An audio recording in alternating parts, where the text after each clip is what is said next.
Welcome to the Filmlings podcast, a revisionist podcast where we analyze all that goes into effective filmmaking. I'm Jonathan. And I'm Alex. And this is episode 152, Westerns 101, The Modern West. We're finally in the present day, Jonathan. And we've covered a lot. For the most part. Yeah, we've covered a lot. I'll also say that we've probably missed a bunch too. Because there's so much. But we've covered quite a bit on other previous episodes, and the whole point of the series is to kind of get you excited about what the Western is, where it came from, where it's going, Cotton Eye Joe, and so that you can go out and check out parts of it that you haven't seen before, or you have seen before and you want to reinvestigate. But today we kind of want to put a bow on it and talk about the current state of the genre. And in building this episode, I kind of found some threads that I think might be common for most genres, and that we can actually see happening very actively in certain genres that have become very popular as of late. And we'll come back to There's actually a lot of things that we've been talking about throughout this series that apply to Westerns in specific, the way we've been talking about it, but also to other genres. Oh yeah. Yeah. I can see the same kind of meta storyline happening in genres like superhero movies and also Regency TV show dramas, which have become really big in the past few years. That's true. I was just thinking about that last night. Like, there's a lot of those right now, and they're kind of starting to go through the same process. But let's jump into kind of the state of things as it stands now. And the truth is that Westerns aren't as big as they have been at various times in the past. They're not a major genre in terms of content being produced in the United States or anywhere in the globe that I know of. But they are still very prevalent, and they live very richly in the creative imagination. And so you see a few different threads happening, a few different groupings of the genre that don't really exist as a movement, like we talked about with spaghetti westerns or something like that, but do exist. So one of the trends we see are pastiches, which we talked about before on the show. It's kind of like the idea of parody, but with love instead of derision. So stuff like The Good, the Bad, and the Weird from 2008, which we've covered on the show before, which is kind of a pastiche of a lot of Western movies, and The Good, the Bad, and the Ugly specifically out of Korea. Rango from 2011, which we'll be talking about today, and A Million Ways to Die in the West, which is kind of a parody because of who made it, but also more of a pastiche, I would say, in the final wash of things. Then you have recreations or remakes, which are always very popular in Hollywood, and especially popular as of late when it comes to big budget films. And these tend to be just kind of Hollywood updating their previous efforts with modern technology and budgets. So stuff like 3:10 to Yuma from 2007, which we've covered on the podcast before, True Grit from 2010, and the remake of The Magnificent Seven from 2016. Then which you have we halfway talked about that one when we talked about the original Magnificent Seven, which itself was a remake of Seven Samurai. I think we did that episode right around the time that the new Magnificent Seven, the 2016 one, came out. Yeah. So it was kind of in tandem with that. But then you have another set of films which are, again, playing with the genre, but maybe not quite as prevalent or consistent enough to really be called a movement, which are the revisionist films, which have been a thing since the later part of Sean Ford's work, with stuff like The Searchers. But they're films that try to include those previously excluded from the genre, or those who were included in the genre but deprived agency within it. So stuff like Unforgiven from 1992, Django Unchained from 2012, The Harder They Fall from 2021, and The Power of the Dog from 2021. All of which kind of cover groups who existed in the West but don't get the coverage in like classic golden era Westerns that you see in modern films. So it's kind of Blazing Saddles in that list. Blazing Saddles, honestly, yeah. It works. in a way, it's a mix of a pastiche and a revisionist. It's a revisionist pastiche. It's a blend. But yeah, they all kind of touch on that. They're also films that kind of tend to focus on, I don't want to say unmasking the truth of the Old West, but they tend to focus on the less glamorous aspects of the West as well. The extreme violence isn't as glorious as it might appear in something like My Darling Clementine. They look skeptically at some of those tropes that built up the original Westerns. Yeah, exactly. And then you have the contemporary Western, which are Westerns that are not set in the historical era of the old American West, but kind of might be set there literally in terms of like their current modern day setting, and touch on themes of the Western genre without truly being a full-fledged Western. Again, kind of engaging with the genre of the Western on the meta level without fully diving into the pool. So stuff like No Country for Old Men from 2007 and Hell or High Water from 2016, both of which we'll be talking about on the show today. You might throw Logan in that category too, just in terms of taking something that's kind of a Western, but giving it a very Western feel. Logan's a very good example. Yeah. It feels like a Western because it's playing on themes, tropes, and archetypes that exist within the genre without being a full-fledged Western in terms of diving into the aesthetics or setting. And technically, Rango 2 is contemporary, at least for the first half of the first act. Technically, for the whole thing, it's just we'll get into it. There's a lot of layers. Yeah. He kind of steps through a time portal at a certain point in the movie. Yeah. And of course, we should mention that there have been very popular Western TV shows. I feel like a lot of current focus in modern media is on TV shows, so I had to mention some of these. Deadwood from HBO, which is a little older, is a famous Western TV show, as well as Yellowstone, with Kevin Costner in it, or at least until very recently with Kevin Costner in it. Which Spoilers. is one of the most popular. Well, I think he hasn't actually left the show, so sorry if I just spoiled part of Yellowstone. But it was a big like e-news headline that I saw flashing on the local news recently. So, but Yellowstone's like one of the most popular shows in the U.S. according to, I don't know, whatever network makes Yellowstone. According to all the people who watch Yellowstone. According to all the people who watch Yellowstone. Don't you love how when you turn on TV, every show is the number one show in America? Like every single show. Those fine print, the number one show among middle-aged housewives. Yeah. There's like tiny print that changes the reality of that. But while there is no concerted movement between all these different types of Westerns that still exist today, there is sort of a common thread through most of these works, and that's that they focus less on mythologizing the West or engaging directly with the stories of the Old West or the idea of the Old West, and more on mythologizing the Western itself. And this kind of follows a trend towards a meta focus on storytelling that's grown a lot in the past couple decades, and probably longer, probably since the film Brats, since that we've seen across a lot of genres. I mean, yeah, it's always been a thing, right? But as we've looked through, especially through the lens of this Westerns 101 series, as we've looked through and seen the Western genre kind of formulate, what we've seen time and time again is people engage with the stories of the Old West and build on it. And then you start seeing people who engage with the way that previous directors and storytellers told stories of the Old West and then built upon that. And now we're seeing like the layer cake has gotten really deep.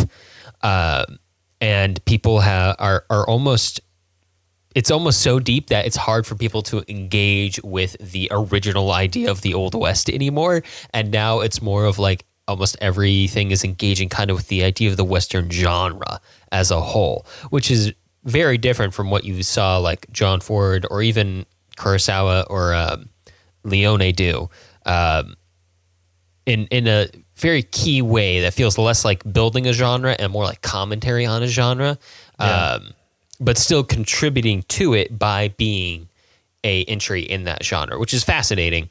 And I don't really have the verbology for it. But with that, Jonathan, what specific films are we talking about today, and who made those films? All right, we're starting with, drumroll please, Rango from 2011, the much anticipated film. Directed by Gore Verbinski, screenplay by John Logan, starring Johnny Depp, Isla Fisher, Ned Beatty, Alfred Molina, and Bill Nighy. Cinematography by Roger Deakins, and score by Hans Zimmer. Edited by Craig Wood. Man, there are so many big names in this film. It's incredible. And then we'll be following that with Slow West from 2015, directed by John McLean. Screenplay by John McLean, starring Cody Smit-McPhee, Michael Fassbender, and Karen Pistorius. Cinematography by Robbie Ryan, score by Jed Kurzel, and edited by John McLean. He is all over this film. Finally, we'll be talking about Hell or High Water from 2016, directed by David Mackenzie, screenplay by Taylor Sheridan, starring Chris Pine, Ben Foster, Jeff Bridges, and Gil Birmingham. Cinematography by Giles Nutgens. Nutgens? Nutkins? I don't know. The British have totally lost their mind. I don't understand British names anymore. Score by Nick Cave and Warren Ellis. Edited by Jake Roberts. All right, Jonathan, let's jump into the individual breakdowns with the story of, insert Spanish guitar music here, Rango. Jason, take it away. Rango from 2011. Driving through the Mojave Desert, a family's truck strikes an armadillo. The resulting bump throws pet chameleon Rango onto the road and into the desert. Dramatic, theatrical, and searching for his own grand story to play the lead in, Rango finds himself acting as sheriff in the frontier town of Dirt. The desert animal residents of Dirt live on the razor's edge, fearing bandits and always on the verge of running out of water. Soon, Rango discovers that playing at being the Western hero is far more dangerous than he ever could have guessed. All right, Jonathan, I am here. I watched the movie. I have thoughts on it, but I think it's been almost 3 years now that you've been suggesting we somehow work Rango into the show. So this is your moment. What do you want to tell us about Rango? Yeah, I have a lot to say, as you will notice from the many points that I've added. But I do want to hear your first impressions after having seen it once and apparently not being super impacted, and now rewatching it knowing that I'm about to go on a tirade. So I watched it once when it came out, and I wasn't unimpressed with it, but also wasn't super impressed with it. I thought I had fun with it, essentially. But also, you know, in 2011, I was just kind of starting to think about film in the way we do now. For context, that was early high school for us. That would have been... Or mid-high school, maybe. End of sophomore year, start of junior year. Yeah. No, end of junior year, start of senior year. Yeah, that's right. But it would, I didn't have any kind of like lingering thoughts about it, but I thought it was a fun movie. I thought it was weird that it didn't take off more because I enjoyed it, but also it kind of at first brush maybe it looks like a kid's movie, but it's not really a kid's movie. But it is a really good, and this is something we're going to see a lot today, kind of like meta narrative of a guy who plays a role so hard that he becomes that role, which is kind of how life actually works. Like we create these narratives for ourselves and we try to live these narratives, and whether or not you succeed or fail at living the narrative that you're trying to live kind of determines your self-esteem, your success in life, your just disposition, all sorts of things. So to see it kind of blown up to this cartoonish scale here is fascinating. The other thing that shocked me upon second watching was that I remember it being cartoony, but I didn't remember that the cartoon was way more Tim Burton than it was Pixar. Like the way the character design is really so good. Bright. It's like Tim Burton in relief. Yeah, it's like sun-baked because it's in the middle of the Mojave, which makes sense. But all the characters are kind of dirty, nasty, gross, Tim Burton-esque, like just barely surviving like these little desert animals. So yeah, it's interesting. It's an interesting decision. Actually, you know what? Even the crook in Rango's neck is kind of takes that expressionist idea of like German expressionism that's leaked so hard into Tim Burton's work that he's kind of like the poster child of modern day expressionism. I can see that. But did you have a new appreciation after a whole 5 months of watching Western films and revisiting them and diving into them? I liked the summation of what they were going for here. I liked the spirit of the West being essentially Clint Eastwood on a golf cart. Yeah. I thought that was really funny. I appreciated that a lot more. But I thought that the Western story they were telling was maybe slightly disconnected from Rango's original setup, but then again, he doesn't have much of a setup at all. And the idea of a lot of Westerns tends to be the idea of somebody going out to a different place, a totally different place, cutting ties with their past and reinventing themselves into something new. And that's kind of is what's going on here, even though it's totally unintended. It's just like this pathological, theatrical lizard dude who gets thrown into the story. But the story is a lot of fun. I will say that. And a lot of the hijinks in the town were very reminiscent of other hijinks I'd seen in other Westerns that I'd watched over the course of the series. Yeah. Yeah, there are a lot of references that are direct to films that we've just covered. So I'm going to go through a big list of them. But first, you touched on a lot of stuff that I kind of want to get into. First of all, I realized when watching it this time that this is the Western Don Quixote film that I was wanting. And that's almost exactly what it is. Because like you said, he comes into this town and he kind of embodies these characteristics of this gunslinger or whatever that he's not, and then accidentally makes a name for himself doing just that. So you've got that element to it. And like you said, this film is kind of in the sense that a lot of people would just say that it's animated, so it's a kid's film.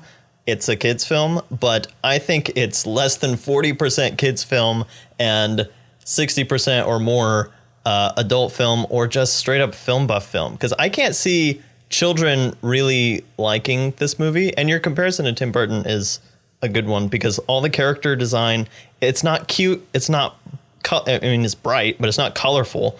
It's drab. It's realistic. Again, we have Roger Deakins helping with the cinematography in this animated film. So What's you up have with Roger Deakins being like the cinematography assistant on all of the animated movies in the 2010s. Roger Deakins is just...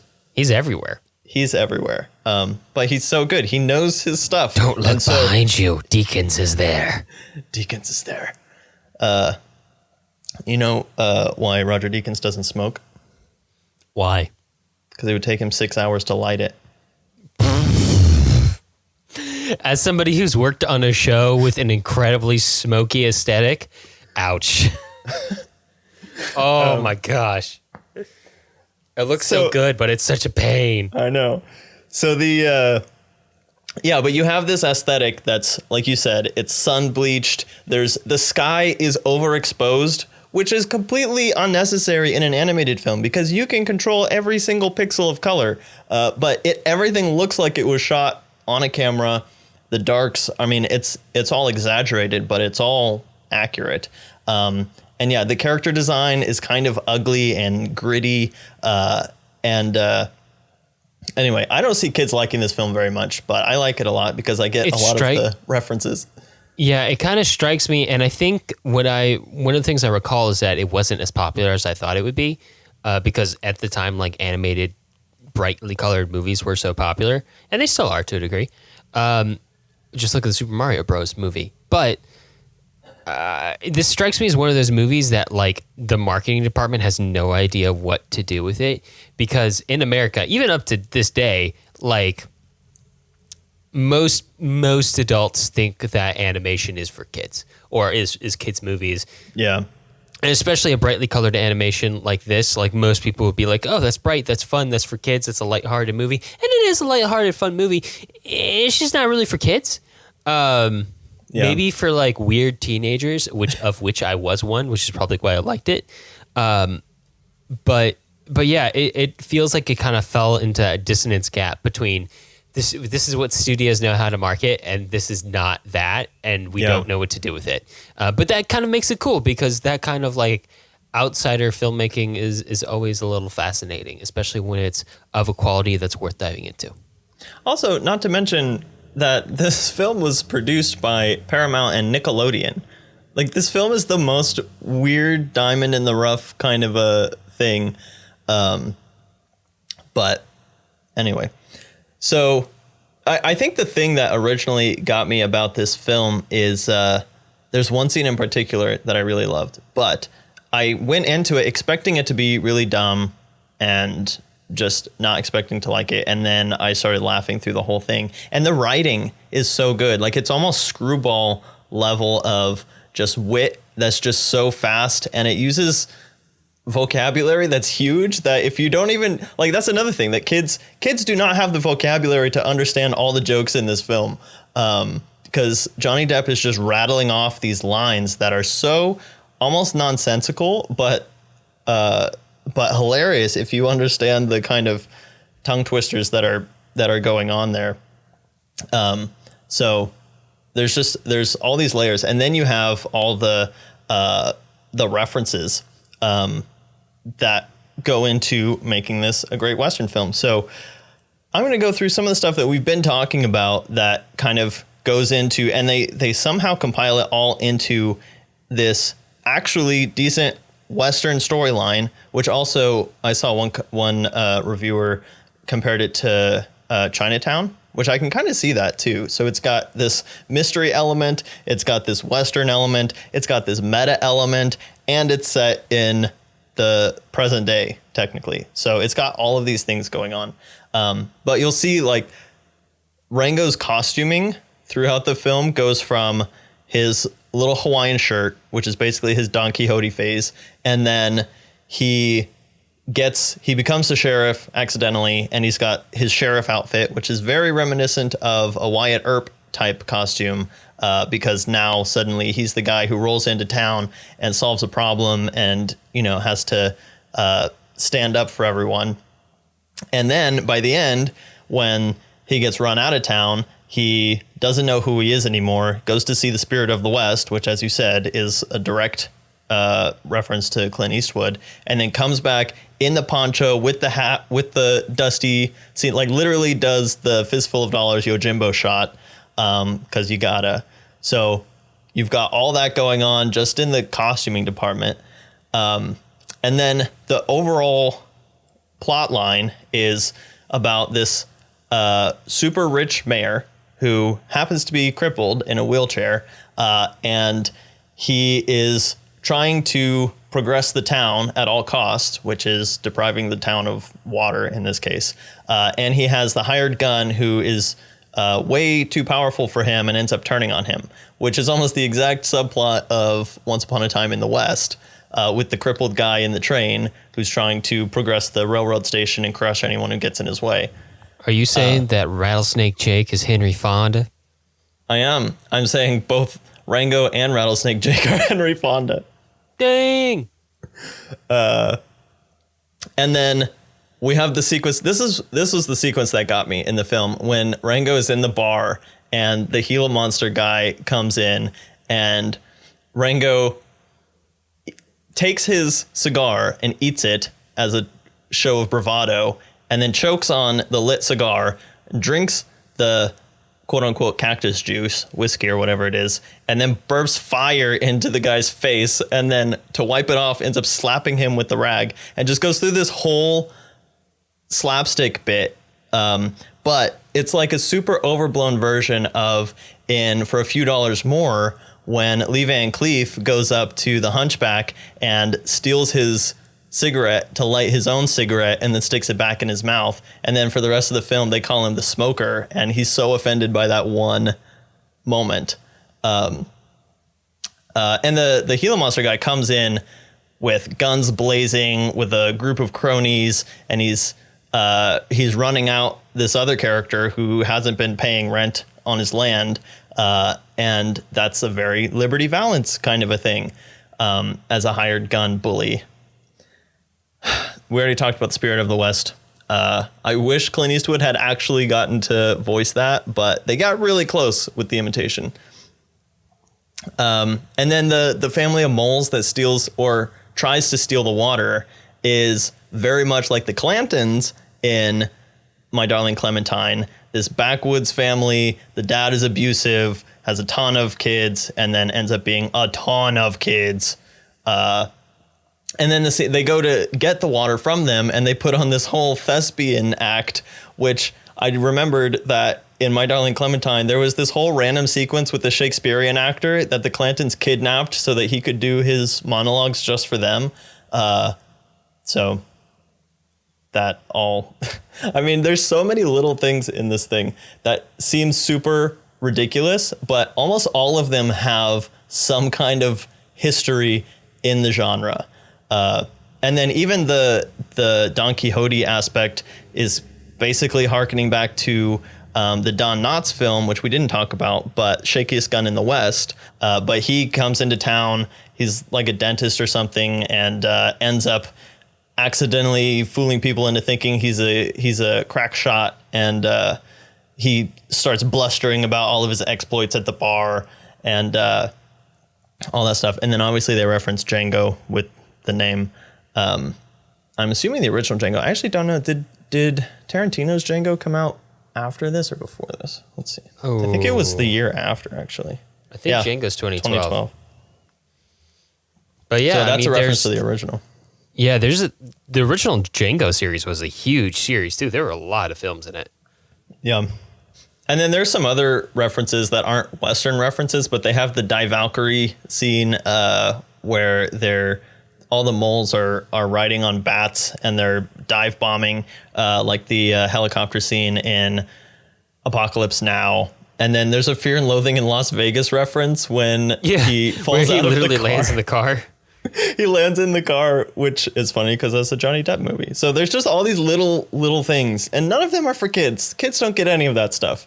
But they all have this huge history in the Western genre. And then you mix that with just really good writing, really good cinematography, great voice acting. Bill Nighy doing Rattlesnake Jake is super intimidating. And Johnny Depp doing something that's not Captain Jack Sparrow for once was refreshing. And there's just so much stuff goes into this film that it didn't need to be this good. This movie should have been a dumb kids movie, but they put so much effort into it, and I really enjoy it. Dang, dude. There you go. The Rango-sode is here. The Rango-sode has come. Was there anything else that you picked up on? Are you just watching it for fun? I mean, I kind of knew that you were going to have so much to say about it, and I feel like you've covered so much of it. Yeah, I mean, the most fascinating aspect for me is just the way the Rango plotline works for him, is that he kind of, it's such a fake it till you make it, like kind of accidentally vibe, where he's just kind of screwing around, pretending to be a guy because he likes being pretending, and then he winds up being that guy. The adventure called and he answered. He's the hero now. The whole theme of the film is everything we've been talking about. It is the mythologizing and the legend making, because by the end of the film you have Rango and Rattlesnake Jake literally tipping their hats to each other, saying, pretty soon the legends are going to be gone. So us legends have to stick together, no matter how you became a legend, and because it's literally just one of those things. Like you're not a legend until you do something that everyone remembers, and then you're a legend. And that's what ends up happening to Rango. And Rattlesnake Jake was already that, because he doesn't even show up until maybe 3/4 of the way through the film, but you've already built him up. And, he's a late appearance for sure. Yeah, but he's an interesting choice, but it works. Yeah, he's such an intimidating presence that he totally lives up to all the stuff that they've been saying about him. So you're building the legend within the film as you're watching Rango become a legend, you're also getting the impression of the legend of Rattlesnake Jake. And so they're great foils in that respect. It kind of has the same vibe as some of the great storyteller liar movies, stuff like Big Fish or what's that one movie about the guy in the hospital that he's telling the story about the 5 heroes, The Fall, stuff like that. It's almost like as Rango, he's almost like a liar in a fable who's just lying all the time. And then his lies just keep coming true and he doesn't know how to deal with it. It's a weird twist of fate in that regard. And then, of course, for the larger installment of the Western 101 series, from that perspective, again, this is an incredibly meta story. It's baked full of references, far more than any of the Western movies we've seen so far, very intentionally. And it is a Western, but it's also a Western that is wearing its love of Westerns on its sleeve. Yeah. And it's trying to tell its own story in that setting, but not really trying to alter the depiction of the Western overly much. It's just kind of using the Western genre to its own ends of showing you this pathological liar lizard slowly become the hero that he could always have been, always dreamed of being. He's an actor, I mean, in his own mind, but I mean, I guess actors are pathological liars, so you can make that argument. Actors are inherently pathological liars. That's their job. They got to be real good at it. That's fair. That's not a knock on actors. That's literally what they do. Yeah. There's some weird stuff in this movie too. Like every time it's so little that you forget about it after the movie's over. But there's stuff like when they're going through the aquifer and this giant eyeball opens up underground and is never referenced again. Yeah. Or his dream sequences with where he's in the infinity white landscape and the fish is floating by and giving him wisdom. But it's such a weird movie. I mean, the armadillo who unflattens himself somehow. The armadillo who's some kind of spirit guide. And of course the owl chorus. I love the owl chorus. It's just such a fun, random thing, which is almost like a Three Amigos kind of a deal. But I mean, of course, what was that? Eventually. Is that what the Steve Martin film was called? Yeah, Three Amigos. Yeah. When will he die? He will die soon. Believe me. Eventually. Of course, maybe not now, but eventually. Perhaps a household accident. The household accident line. Or at the beginning, and there he goes, sinking deeper into the guacamole of his own deception. There's just so much good writing in this film. Again, this film. Well, speaking of meta setups, the burrowing owls kind of exist as a fourth wall break. In a sense, like they're a direct address to the audience. They're literally a Greek chorus or a Shakespearean chorus. Oh yeah. I think just, as movies and TV have made this sort of storytelling so prevalent in culture in general, like across the spectrum, I think just people have become so used to the idea of like meta commentary that like it's normal. Like it's just a normal part of storytelling. And if you're creating something that's heavy into a certain genre, you expect a certain element of a meta referencing or a narrative to it these days. I think it's almost inescapable. It's just kind of become like part of the common style. Even in that sense, it's a different kind of meta, but you could even say that this is in a tradition of Blazing Saddles too, because Blazing Saddles did a lot for promoting meta narratives. And it just happened to also be a Western film. Oh yeah. It's been a trend for decades and decades and decades, but yeah, it's very cool to see here, and it's nice to shine a light on a movie that is often overlooked, but is worth a watch if you haven't checked it out, and worth a revisit if you saw it and didn't think much of it. Go check it out after all you've learned in the Western series. Yeah, if you've been following us, I think you'll get a lot out of it. Yeah. Or else Jonathan will show up behind you with Roger Deakins. And they'll make you light a very smoky scene, and they won't give you any help, just criticism. While attempting to blaze up a cigarette. Exactly. All right, Jonathan, let's move on to Slow West from 2015. Jason, take it away. Slow West from 2015. A young Scotsman, Jay Cavendish, reluctantly pays an Irish bounty hunter, Silas, to escort him across the Western Territories. Jay is in search of the young woman he loves, who doesn't love him back. Silas is in search of the price on the young woman's head. As they drift, they find a version of the West far more complex and far, far lonelier than that on the silver screen. One where you need to fear your own mind almost as much as another man's bullet. Now for something completely different. Oh, very much so. I really liked this movie the first time I saw it, and I wasn't really sure why I liked it. I just knew that I liked it. And then I kind of went back and rewatched it through the lens of this kind of history of Westerns. I was like, okay, I understand why I like it now. So it's technically a revisionist Western because of the way it treats violence and kind of like the loneliness of the West too, which I think is a very interesting take. A lot of films don't focus on how absolutely isolating and lonely it is to be an open country like that for such a long period of time. Yeah. Especially with no grounding, no anchor, no town to go to. No GPS. No GPS. Just like, I guess I'm out here now. Or even maps. I mean, the kid is just wandering around. I guess I go west or something. Like they say, let's drift. But not like they do in Tokyo, like they do in the West.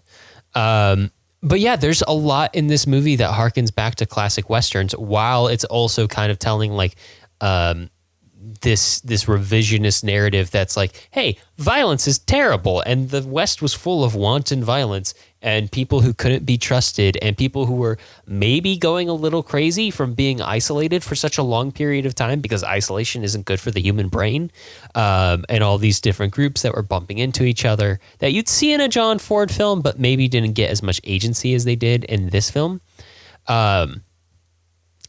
But it also harkens back to a lot of like the fur trader Westerns. pimps. The fur trader pimps. Yep. I can't remember his name. They say it like twice, but the Native American guy who's like staying with them on the farm at the end of the movie. Oh yeah. Oh look, on IMDb his name is Young Native Boy, so he has no name. Oh wow. Or the I don't know what the term is. It's not deserted. It might be deserted, but kind of like acting on their own initiative have left the army soldiers who we see at the top of the movie. Yeah. Like just like these different depictions of the West that aren't the ones you're used to seeing all the time. And kind of like this anthological like slideshow version where we move from episode to episode across the West. But also there's a lot in this movie that harkens back to classic Westerns. And clearly, and this is the movie that had the same director, writer, and editor. Like this one dude did all three jobs, which is wild. Clearly this guy likes the Westerns. He's doing it in a more modern style, but the way he captures and focuses on the sky, like the sky filling up 2/3 of the screen in a lot of shots, is very John Ford. And in fact, the whole idea of like these two disparate people like looking for a girl who's one's trying to save and the other one might be trying to kill is very much The Searchers, but with a much more modern take on it. The Irish Wanderer. The Irish Wanderer. Everybody's from somewhere different, which is they focus on the background of people. And then, of course, you kind of have the backstory is there. It's kind of interesting. It kind of fulfills like the coming of age story that's being told here. About this guy who's so hopelessly, deeply, weirdly in love with this girl who doesn't love him back, that he'll go across an ocean and a continent to try to find her. And then the horribly ironic ending. But tell me, Jonathan, even that backstory is almost like we talked about with Leone, it's almost just perfunctory. Like there's just enough of it just to keep you going with the kid. And they show you little bits of it until you get to the, the big reveal or whatever, which is kind of interesting, but really it's just there to kind of keep you interested in the kid. Yeah. Yeah. It kind of like nails down another aspect of the revisionist angle, which is that, everybody in the movie who was in the West, even if their background wasn't fleshed out, kind of has the sense of like they're only here out of desperation. And the native population, being the exception to that, is also feeling desperate because of the encroachment. So everybody here is not really having a good, fun time. There's no shiny spurs. This is not a fun place to be. This is a dangerous place to be. Nobody in this movie is here to be a homesteader. Everybody here is here out of desperation, or almost trying to escape something. The one exception I can think to that is the German anthropologist dude, who kind of came there. Funny. He kind of showed up with noble intent to the West, but also kind of succumbed to the idea of every man for himself out here in the West. That rugged individualism gone rampant, and kind of betrayed our main guy, Jay, there. He has my favorite line in the film, which again goes into a lot of the stuff we've been talking about, where he says something along the lines of, in a short time, all of this will be ancient history. It's this idea that all of these, even especially the period Westerns, all of it is something that happened so long ago. They're little blips, right, on our radar. But part of the Western is seeing, how some of those stories played out or lived out. And then, even just the idea of a Wyatt Earp or a Buffalo Bill bolstering their story, because they don't want to be just a little blip in the West, but they're ancient history now. And so the history keeps kind of rewriting itself. Yeah. In a sense, their stories no longer belong to them. They can't control them now that they're gone. And so their stories only exist in the way that we modern storytellers share them. Yeah. And you know what? There is kind of like this creeping nihilism, almost like this postmodern ennui that exists throughout the movie. That is kind of like this sense of like this is A24. Yeah, it could be a big part of it. Yeah, right. Of like everything's pointless. We're just going to try anyway. So First Cow. I don't know if you got that sense, but there was a lot of just similarities in the tone between the two films. A little bit, just because they're kind of period, they're kind of similar periods, but there's so much of this, just technically the setting is big. They're drifting, but I would call it a sprawling bottle film because it's such a small cast. We're focused on such a small little slice of life. That it's basically a bottle film. And it was the same thing with First Cows. You have a couple of characters. You have basically one little story that you're kind of following through with. But it's really honing in on kind of the pathos of these one or two characters. And again, with that kind of moral aimlessness or ennui or nihilism just kind of undergirding the whole thing. Yeah, because in the end wash of this, like all of the violence was, basically pointless to an extent. Like almost nobody gets what they wanted. Everybody loses a substantial amount. And the film really drives that home. And I still don't know exactly how I feel about the final sequence where it shows a quick frame of every single one of the people that died. That again, you can only do in a kind of a bottle film like this. But it right when the film ends, you see little flashes of every person who died. And it's basically asking the question, what for? Even though there's a kind of bittersweet ending-ish, it's still based on the deaths of this however many people. in a certain way. Yeah. Almost everybody came to a bad end in the movie. It does have that's this for sure. kind of fabulistic element to it, which again we've brought up a lot throughout this series. But just the fact that, and again, I am assuming that the budget on this film was fairly small because of just, again, the way that it feels small. But that the whole setup of the one house in this isolated plain, it feels like a dream. Like it feels unreal. Yeah. It feels like a dream of the West. Yeah. It's everything from the way the angles that are taken, these extreme low angles, the fisheye, almost fisheye used once or twice in the movie. Everything feels very unreal. From the second he wanders into that ash cloud at the beginning, it feels like he's drifting into a nightmare.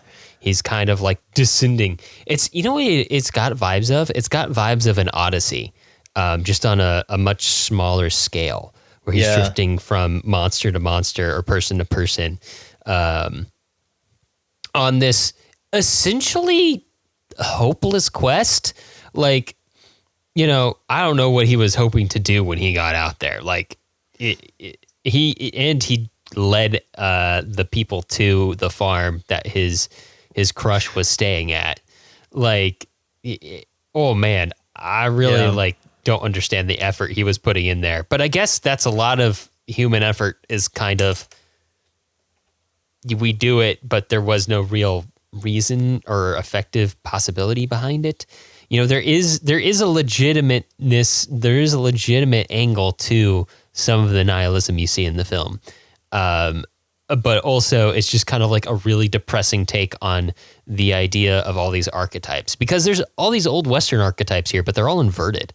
Like the big bad outlaw cowboy who gets shot in the leg at the start of the big fight and does almost nothing the whole fight. Yeah. The last fight is not a big noble shootout. It is much more of that kind of gritty, painful experience that you would imagine from a real shootout. Yeah, there's a lot of desperation and a lot of fear. And quick spoiler warning, but we have the inversion of instead of the hero saving the damsel in distress, the damsel in distress accidentally kills the hero. So all of the stuff that you would expect from the heroic chivalric Western that we know of is inverted here, which is kind of like the heart of like what we talk about when we talk about revisionist filmmaking. Inverted with the idea of shedding a light on like some of the stuff about a genre that might not be the most accurate, which is kind of what this movie's doing. But also the genre is there in the aesthetics and the archetypes and the themes. It's just that everything is kind of, the order of things is switched around. The importance of things is switched around to shine a different light on the Western. Yeah.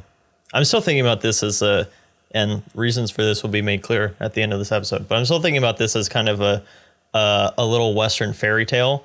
It's like, once upon a time, this boy from Scotland ran to America to find his true love. And, if you think of each of the characters as, and then he met a fox and he didn't know if he should trust him or not. And you even see like the fur trappers literally wearing furs, but it's almost like you run into these creatures and you're not sure if you should trust them or not, because sometimes they help you, but sometimes they do stuff that you don't think is in your best interest.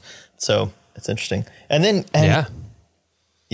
I think part of the violence aspect too, not just first of all, the trailer for this film makes it look like an action film, which is absolutely not an action film. There's one shootout. Oh, marketing department. And then there's the one scene in the little waypost, where the desperate couple comes in and tries to rob it, and it doesn't go well for them. But it's pretty early in the film. Do what? Oh yeah, this feeds. But it gives you that sense that no one can be trusted, and the violence is unpredictable, and which makes it kind of hit with a bigger impact, which is something we're going to see in the next film too. And I think that's something that a lot of these revisionist type Westerns do, is instead of a blaze of glory, the violence is very personal, very painful, and not glamorous whatsoever. Not glamorous, no. But it's interesting because they still use the tension and release format that comes with a lot of like classic Western duels, which is building the tension throughout the movie to an extreme height and then finally releasing it. And, as few pops of the gun as possible. Yeah. Which makes it all the more impactful. Like the ratio of tension to gunfire, if such a thing can be measured in a movie, is very efficient in these revisionist films. Yeah. Is there anything else you want to talk about with this movie? No, I think that's pretty much it. Except Cody Smit-McPhee seems to be becoming the new unlikely face of the Western in recent years. Well, somebody had to do it. He was in Power of the Dog, but he's like the ultimate inversion of the Clint Eastwood or Henry Fonda type leading man for these types of movies. Very much so. Unassuming to a high degree, but that can be effective too. Yep. All right, Jason, let's hop on to Hell or High Water from 2016. Take it away. Hell or High Water from 2016. In contemporary West Texas, two brothers go on a crime spree robbing branches of the Texas Midlands Bank. Toby has an ex-wife, 2 kids, and a reverse mortgage on his family's ranch. Tanner's the screw-up who's done time already and relishes in proving himself a criminal.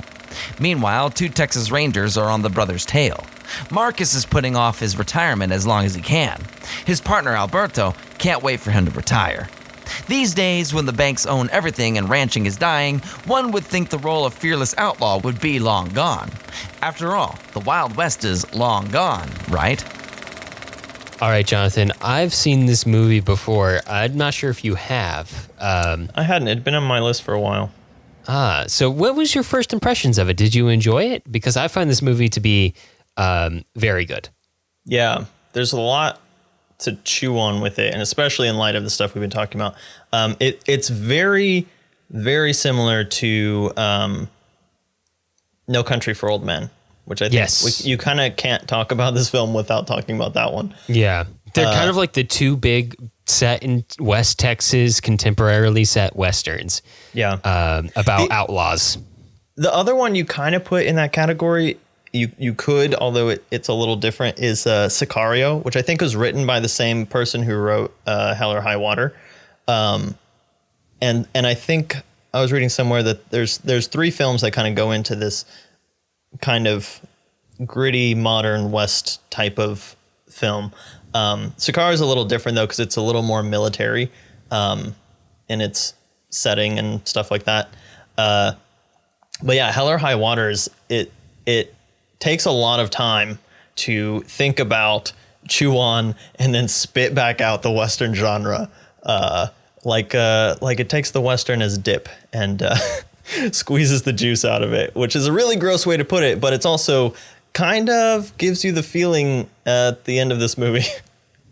Yeah, the whole idea of the movie, because the plot points I'll say are a heist movie, or an outlaw movie, kind of like Bonnie and Clyde or Duck You Sucker, even, or parts of Duck You Sucker, I should say. Which both of those still fall in the Western category to some extent. Yeah, where there's like this complicated like plan that needs to be pulled off, and it involves robbing banks, and the characters gives you a go good and structure do it for plot, though. Yeah, exactly. But behind it all is kind of like this idea of like, the days of the Old West are gone. The days of the rugged individual are gone. The days of the outlaw hero or the heroic cowboy are gone, right? Days of lawlessness. This shouldn't be happening. This is impossible. This is history and mythology, not reality. And so to see it spring back, and the idea is like, these people are at first unintentionally, but then as they go on, kind of playing into these ideas of acting out these roles of being the outlaw, or being the lawman, or being at the end like the tycoon. Like all of those ideas are there, and you see like almost everybody they meet and talk to, especially the cops who are like meeting and talking to people along the way. All those people, most of the NPC characters, I'll say, are kind of have some reaction like, it's crazy. People don't rob banks anymore. This isn't the Wild West. Except maybe it kind of is if everybody joins a posse of Ford trucks with their rifles and goes out shooting at bad guys. Welcome to Texas. Which is hilarious, one, because it's such a West Texas thing to happen. And two, it is literally like the townspeople forming a posse. That's exactly what it is. I wonder if people not from around these parts think that that's like silly and exaggerated, because it's definitely not. It depends on the part of Texas you're in, but there are parts of Texas that are like that, like 100%. Yeah. I mean, I've never seen that happen, but it is far from being out of my realm of possibilities. No, it's very possible in Texas, especially West Texas. Yeah. But yeah, I really like this movie. One, the score is brilliant. I think the cinematography is brilliant. It feels like a Western in both aspects. Yeah. The pace is really good. It has like the outlaws with the heart. Well, one has a heart of gold, I should say. One is a complete psychopath. And the other's like totally crazy. But even the other brother, the one who's a little crazy, he kind of has a bit of the Rango thing going too. If you listen to his backstory, oh, absolutely. You know, he had an abusive father who it sounds like he killed. And Definitely he got thrown in jail for other things. But very early on, the course of his life had him labeled as this crazy, no good outlaw. And so at a certain point, you start just living that reality. That becomes your narrative. That thing we saw happen to Rango isn't something that just happens in movies. It happens to everybody every day. So as we see these people become those things, and as we see it happen to the other brother too. Like he just starts out desperate to save his family and provide for them, even if he has to die in the process. And over the course of executing this mastermind plan, he becomes a mastermind criminal tycoon by the end of the movie. All sorts of paths are taken by these characters that they end up living out and becoming, and kind of like find themselves playing out these old West archetypes, and then because they know about them, living those realities too, which is fascinating. But there's still, on the other hand, there's a very much a inversion and again revision of some of the other tropes. So, like you talked about the townspeople. The townspeople all, instead of the high noon. Yeah, it's a reverse high noon. A reverse high noon but also a reverse Wyatt Earp, where instead of Wyatt Earp coming into town and everyone is looking to him for protection, Jeff Bridges comes in and no one will talk to him because they sympathize with the bank robbers, because suddenly the bank is the biggest enemy out there, and anyone who robs the bank is it's not seen as the bank protects our money. It's the bank is taking our money and screwing us over. And so you have this revision of, who needs protecting and who are people siding with. And then again, the high noon aspect, where instead of the townspeople running and hiding, it's the townspeople all start to take the law into their own hand and are going to not even wait for they're not going to talk to the law people, and they're not going to wait for the law people to stop and take their own form of justice. So there's a lot of interesting dynamics going on. Another very revisionist component to this film, I'd say, is the way the violence is depicted. All of the violence, and specifically all of the deaths that happen in this movie, are very unglamorous, and I would argue almost completely pointless. Like the way people except die. For the last one. I would say even that one. Like so there's the first people who die are in the bank. They're the people who play the hero in the bank. Of course, everybody in the bank is strapped with a gun. It's West Texas. And who shoots that first person? Is that Chris Pine or is that Ben Foster? I believe it's Ben Foster. Okay, yeah. I couldn't tell, but it kind of changes my impression at the end of the film. I don't think Chris Pine kills anybody in the movie. Yeah, I didn't think he was supposed to either. By the way, Ben Foster, we've seen in a Western before. Did you pick up on that? No, did he? Was he? Which one? Ben Foster is the, I think his name was Ben in the movie, but he's the henchman of Russell Crowe in 3:10 to Yuma in the remake. Oh, I gotcha. So he's almost the same kind of a character in that film too. Yeah. It's just that one's a period Western. Yeah, but let's take your, what you were talking about earlier with like nobody wants to protect the bank. Nobody wants to protect the bank until they get a chance to play the hero, right? In the bank robbery and start a shootout. Well, also no one wants to be held hostage. Nobody wants to be held hostage, but arguably you could say that the move to start a gunfight is way more dangerous than the move to not start a gunfight in that situation. And then the other big shootout where people die, which is the one up on the hill. If you have a gunman cornered up on a hill, why, with a long range rifle that he's picking people off with, why the hell would you stay? I get that you want to catch the bad guy. Yeah, sure. Oh, you're talking about all the civilians? All the civilians and the cops. Like, you know what? If there's a low chance of success and a high chance of danger, and you're in the middle of nowhere where no one else could get hurt, and he's just going to run off and you're going to have to find him again, just let him run off. You'll find him again. Like, finding and arresting that guy is not worth getting somebody's brains blown out. Yeah. There's a lot of people who die in this movie because they want to play cowboys and outlaws instead of making a smart move about something that maybe doesn't even involve them. Like, you know what? The money in the bank isn't really, like, the cash in the bank isn't like your cash even. It's just cash they have on hand. Your account is, if the bank gets robbed, your account is fine. Like, there's no personal reason to go out and chase those guys with guns, especially when he's an automatic rifle. In that moment where he shot everybody's F-150s as they were coming on, like it's very much people wanting to play the hero. That's the vibe I got, and it goes along with the theme of the movie. And a lot of people die because of it. And yeah, you know what? Robin Banks is wrong, and they should get their just desserts. Thank you. Okay, at least we got that out there.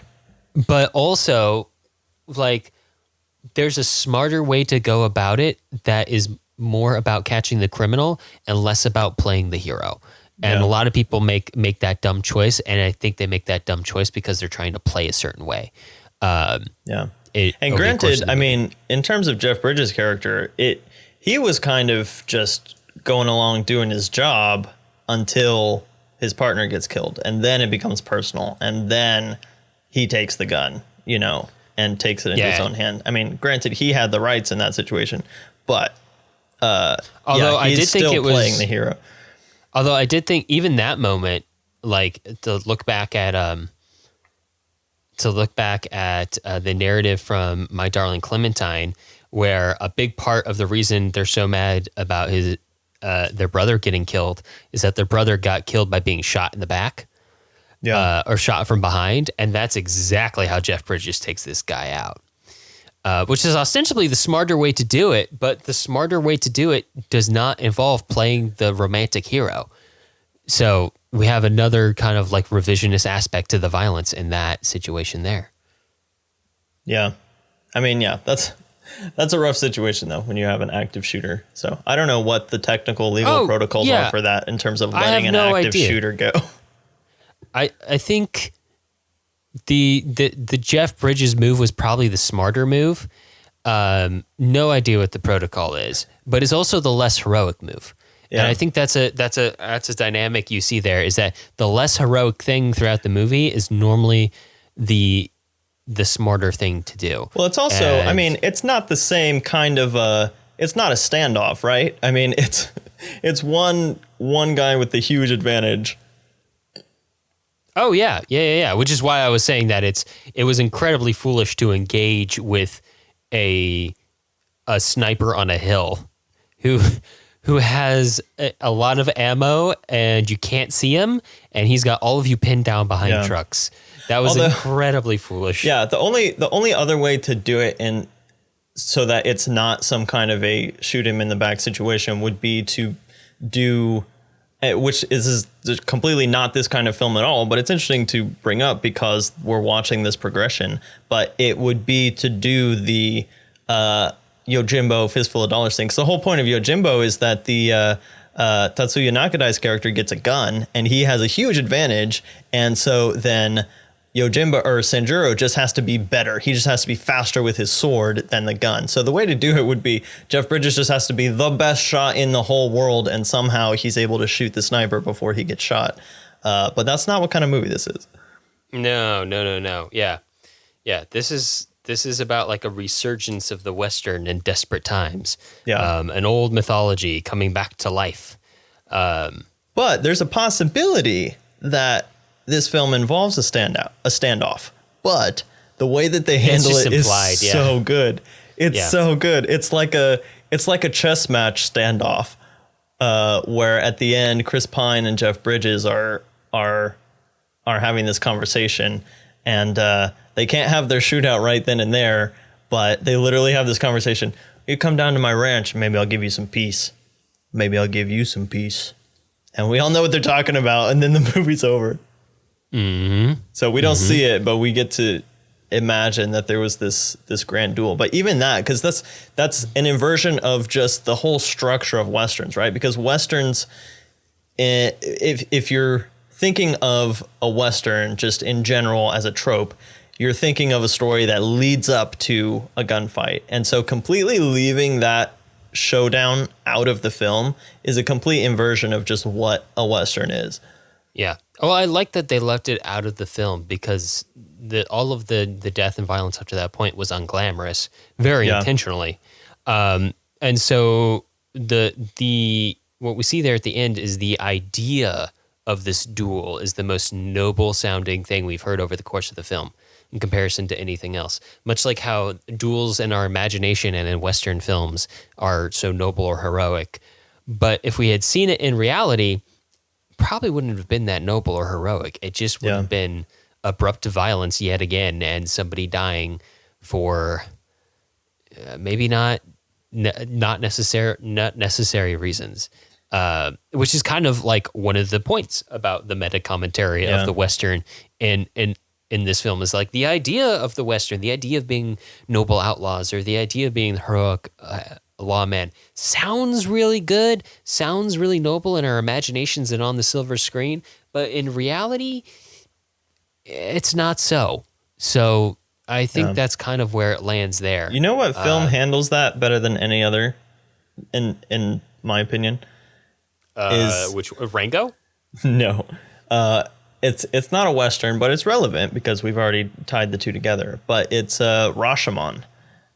The whole story of Rashomon is all the different sides of this story that are, one of them was this big magnificent hero, and the other one got beat down by pure skill. And then by the time you get to the last story, which we can assume is the most accurate, it is just this knockdown, drag out fight that is just so gritty and so raw, and just leaves you feeling so gross, but you can feel the fear and the rage in both of the people engaged in the fight. And I feel like that is kind of what a lot of these films are kind of getting at, that like Rashomon puts it all into one film, but a lot of these films kind of use the whole history of what we know of Westerns as the first 3/4 of the Rashomon effect, and then they're just giving you the last segment. Yeah. There's the facts may be the same, the plot may be the same, but the story is different depending on how you tell it. Yeah, and that's a big portion of revisionist Westerns and meta commentary filmmaking in general, whether it be pastiche or parody or remakes or revision, which is kind of like all we're looking at today. So yeah, the Western genre has kind of coalesced into a thing, and now we kind of get to ruminate on it and think about it and tell different stories with it in this kind of a way that you can with an established genre that has become so established and so prevalent in the mind that you can do, almost anyone can understand a meta commentary on it. Yeah. Last side note before we move off, which may or may not be relevant at all, but there was one line at the beginning of this film that threw me for a loop for most of the rest of the film, because I thought there was a line where the Jeff Bridges' partner comes and he's reading this, retirement notice, and his partner says, "Come on, we got to go catch a bad guy before your Alzheimer's starts to set in," or something like that. And I literally thought Jeff Bridges' character was going to have Alzheimer's and have to battle that throughout this film. And then I realized that he didn't, but I thought, what an interesting angle that would be if he had one last job and he's literally losing his memory. And this is the whole point of the story is like, there's so many details he has to keep in mind and outsmarting them. But yeah, so next time I watch it, I will not be distracted by that with half of my brain. Well, it is interesting because they even invert that trope from the buddy cop movie where the cop who's about to retire 1 week away from retirement dies. Yeah, that's the inverse in this film. Yeah, it was very sad. They did a really good job of building up that relationship to where you really feel that last hit. Well, it's interesting too because Jeff Bridges' character is very lost and without a purpose. Actually, in a weird way, kind of in a parallel to Ben Foster's character. They're both kind of lost and without purpose until they meet, and the partner dies, and suddenly Jeff Bridges has a reason to go do things again. And that's just a very interesting thing. It almost sets up like the idea that you need an opponent to stay engaged with the act of living, which is maybe a more negative aspect of the Western genre in terms of like psychological health, but there you go. Yeah. All right, shall we move on into overall notes and talk about... We shall. All the Westerns. We've talked about so many Westerns now. Every single Western. We're going to list them now. We'll be here for a few hours. But yeah, we've watched a lot of Westerns. We've watched the mythologizing of the Western grow into a genre from Annie Oakley shooting up Edison's Black Maria studio to a genre of storytelling known worldwide in its archetypes, themes, and aesthetics. And we've watched all of those come to life.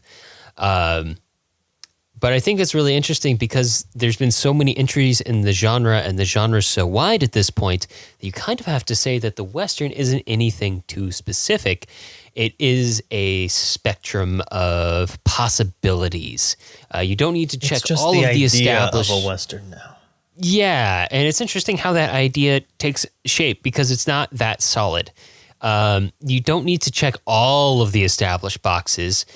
In fact, you shouldn't. That would be a little boring. But take what you like from the genre, whether it be tumbleweeds or a heroic outlaw or visionist depictions of women in the West. Dust and cow manure. Dust and cow manure, and add in the sort of story that you'd like to tell. We've witnessed the genre grow just through this sort of action. John Ford, Akira Kurosawa, Sergio Leone, and just so many people all added their own layer to the cake, so to speak, so that you have a lot of options depending on how you want to slice it. You don't necessarily need to include horses, but you can. You don't need to include dust, but you can.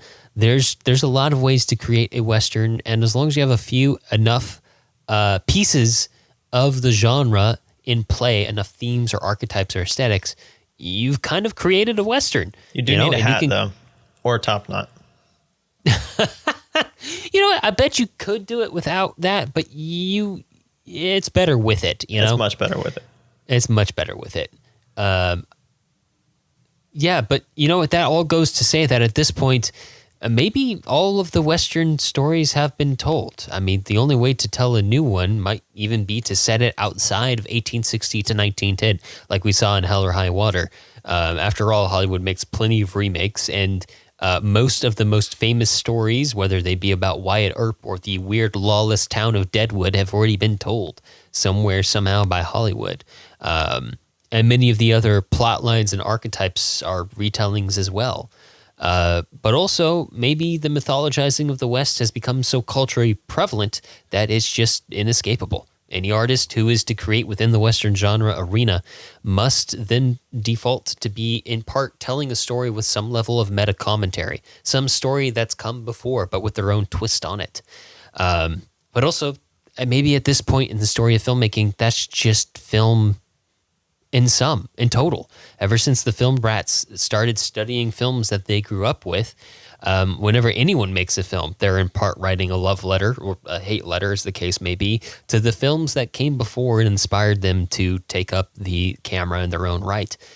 Take what you love from before and add what excites you to try and progress the continuing story of the Western or filmmaking as a whole. And we've seen this in some other genres lately too, Jonathan, and you and I were talking about this before, but you kind of see this same path where you start off with the first efforts of storytelling. It's new, it's fun, and then people start doing twists on the story. Something like Leone does or Kurosawa does, where they take it and move it somewhere into a different setting, or they change the themes a little bit, or they just put so much flair on it that it's endlessly repeatable. Dark, there's a weird parallel to superhero movies here, and like the Leone films are kind of like the dark and gritty reboots of the Western, in the same way that like there's the dark and gritty superhero movies of the DC universe. All right. For all of our listeners out there, I need someone to go back through our catalog and find every comparison we've made between some kind of genre in the Marvel universe, because we've compared it to so much. But it's like our big It's so prevalent. thing. Yeah, it's like the current movement. And there's always a big thing, whether it's, I'm pretty sure we compared it to Godzilla, we've compared it to Westerns. There's just whatever the thing is, we're just trying to look back on our present time from the present and say, someday everyone's not going to love superhero movies anymore, but we're going to look back with fondness. I think they'll still be around, but I think we've reached the point so quickly that it kind of took Westerns almost like a century to hit the point of having that element of meta in everything they make. Yeah. And it took superhero movies like a decade to get there, because it did. I don't think it used to be this way in the early stages of Marvel, but now almost every thing that comes out from a superhero is kind of a meta commentary on superhero movies, not just superheroes. And it's kind of the moment that like the genre starts to eat its own tail, go full Ouroboros, that like the genre can be considered like not solid, but solid enough to have a shape to it. And that's kind of as far as it's getting, unless somebody comes along with something very radical and new. The other thing it is, just to kind of digress a little farther before we get back, but the other thing that it does is it allows room on the margins for new types of voices. Because I think of, when we talk about directors like the French New Wave or the Italian New Wave, every one of their stories is, all the studios were making period dramas that bored Francois Truffaut to tears. And so he decided to make a little film about people in their apartment doing whatever. And he became super popular. Yeah, exactly. And he invented J cuts and L cuts. Yeah. Oh my gosh. Some of those French movies are just talk. They're good, but yeah. Ironic for a film literally called Breathless. Right. But yeah. I think it's, I knew we were going to kind of talk about like the idea of like how to recognize a Western, but I feel like really going through the process of how the Western genre became what we know it as today really has like weirdly ingrained like all the ideas of like what a Western could be into my noggin in this weird way, where I can kind of just recognize Western archetypes like everywhere now. And I hope you can too, Jonathan, and audience, kind of spot those things. Sure. And it's kind of also like led to this interesting series of thoughts about like the creation of genres too, like how these happen, like the origin of something. How can something be so specific? Is it more about the themes or the aesthetics? It seems that it's probably a combination of the two. And obviously they overlap a lot, but genres are more like, they're less like specific like animal species and more like different blends. Okay, here's higher up the species tree. I'll say, like, here's the metaphor I was working on, which is okay. Hopefully this makes more sense than mine. They're like country borders, right? But the closer you get to the border, the more those cultures start to intermix, and like the slang gets transferred from one to the other. So technically they're different countries, and you can still see very different ways that they live and stuff like that, and national identities and whatnot. But around those borders, there's a lot of overlapping of, the way that people talk, and the ways that they dress, and the ways that, they make their food. So it's like the Rio Grande Valley. Yeah, or Alsace-Lorraine. Exactly. Or or Vancouver. Texaco. I think that's a gas station. It is a gas station. In The Searchers, they called that one couple that one of Texicans? them was, they called them Texicans. Yeah. Something like that. Westerns are just a big Tex-Mex now. Oh man, I love Tex-Mex. But yeah, and you can kind of go through the same process with most genres. The convenient thing about Westerns is that it's honestly more precisely defined than a lot of other genres. I mean, if you think about something like fantasy, like there's so many different subsets of what a fantasy film could be. Yeah. That is kind of harder to nail down. Same thing with sci-fi, which is basically a kind of... But then you have those borders where it's like, sci-fi. It goes sci-fi fantasy, sci-fi horror, sci-fi hard sci-fi. Like, yeah, exactly. Like the difference between hard sci-fi and sci-fi fantasy, like they get lumped in the same thing, but they're not really. Like Captain America and The Fly are both technically sci-fi films. But they're very different. But very, very, very different. So there's a lot that are very broad, but I feel like the Westerns wound up being a pretty good example of dissecting a genre because it's so specific and has had such longevity compared to something like film noir, which we've covered before, but also hasn't been as consistently around as the Western has for over a century now. Basically since the start of film. So yeah, I feel like I learned a lot. Is there any other big takeaways that you have, Jonathan, from the Western series? No. Again, I'm still kind of surprised how much, and I knew this going in, that I think of Westerns, especially some of the classics, the John Ford era Westerns, whether it's, High Noon, 3:10 to Yuma, or the specifically John Ford films, that they're very operatic in the black and whiteness of them, and the moral conundrums, and the heightened and violent, like, working out of moral dilemmas and stuff like that. And we've seen that throughout the films in different ways. It gets a little muddy when you get to stuff like Sergio Leone's gritty outlaws and stuff like that. But I think, and again, I'm transitioning here, but I was surprised at how much they also kind of turn into fables and fairy tales to some extent, which is not something that you really think of when you think of Westerns because they're so violent, but fairy tales are violent too. And they have these tropes and these, they mask, they have kind of stock masks for different areas of life that they're trying to convey. And it works out differently in Westerns, but it's all kind of in the same vein. Yeah, right? Like that's that set of archetypes that you see pop up in genres over and over again.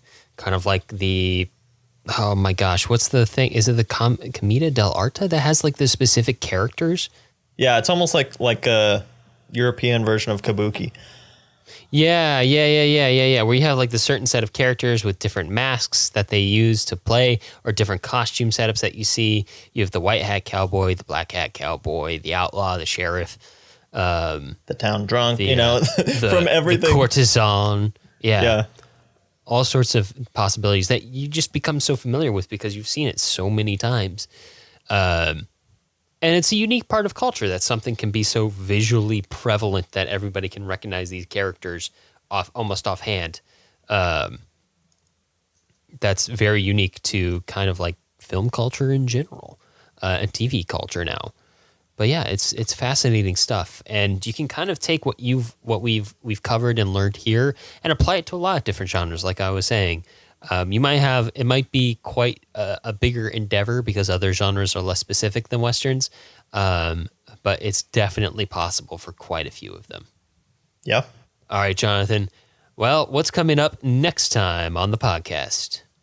Well, we have just wrapped up the first half of this year, and we're in our new structure. We're doing 2 5-episode kind of courses. So we're going to take a break for a month and prep our next course, but we'll give you a sneak peek into what it is. And again, like I said, I've been kind of transitioning because my mind is sort of in this space, but we're going to do a deep dive into fairy tale films. And don't worry, it's not going to be 5 months of Disney films, although Disney will be part of it. And Alex, I was thinking about it, and I think we have not ever done a dedicated fairy tale episode. No, that's never happened. Yeah. We've touched on them here and there, but there's a whole wide world of the land of fairy that we're going to be diving into and see how it, establishes its own archetypes, how those folk tales and the verbal tradition has been transferred into literature and then again into film, and what that big game of telephone does. And then, since as we've been talking about, film does its own game of telephone, and we see how those archetypes and tropes kind of get mingled and repurposed, and brought from the land of fairy and fairy tale land into the real world, all those kind of things, and what that tells us about storytelling in general. So to kick this all off, we're going to do a deep dive on one story in particular, which is Pinocchio. If you were not aware, last year there were 2 editions of Pinocchio that came out, so it's a little bit top of mind. There's a lot of Pinocchio. And I think there were 3. Were there 3 from last year? So there's the Disney remake, the Guillermo del Toro remake, and then there's like this really weird like VHS direct to DVD or direct to VHS version of Pinocchio. Last year, direct to VHS? Yeah, because it's that kind of movie. Okay, I don't think it's direct to VHS, but I remember the honest trailer for Pinocchio was covering all 3 of them. Okay, I'll have to check that out. Yeah, which was very interesting. So. There's a lot of Pinocchio going on. That 3rd one's not worth watching. Don't worry about it. But there was a 3rd one. Yeah. So the ones that we are going to be talking about are the classic one by Walt Disney from 1940. And then we're going to be doing one from Italy. That's a live action remake from 2019. And then finally, we're going to be talking about Guillermo del Toro's Pinocchio from 2022. And we're really going to kind of break down a lot of the archetypes, because there's a lot of fairy tale formula that's all packaged up into Pinocchio. So I think we'll be able to see a lot of stuff that'll carry on into the other renditions of fairy tales. So hopefully that gives you something to look forward to when we come back. Well, that's about all the time we have for this episode. To find links to things that we talked about today, as well as a complete list of past episodes and all 465 films we've covered so far, visit thefilmlings.com.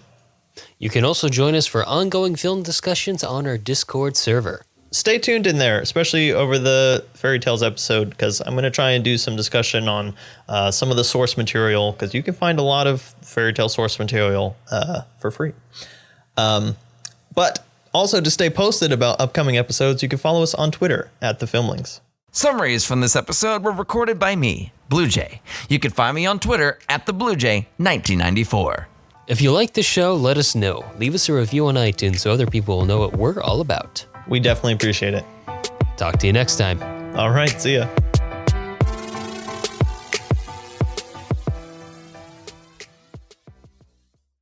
The British language, the Queen's English, has just become this game of telephone throughout history. I think it's and I understand that as an American, we have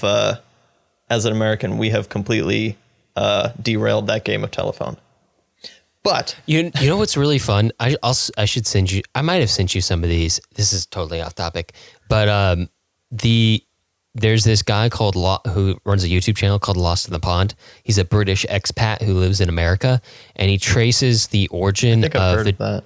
Yeah, he traces the origin of one of the things he does is trace the origin of words that are different in British English versus American English, and almost every time the answer is something along the lines of the British invented both words and then they just changed their minds halfway through the last century. Like soccer is originally a British term. It was invented in Britain and exported to other countries that still use it, like Australia, Ireland, and America. And then the British just stopped using it. It's like the big brother who comes up with something cool and then realizes that their little brother is using it. He's like, oh, never mind. I don't want that anymore. That's very much the vibe.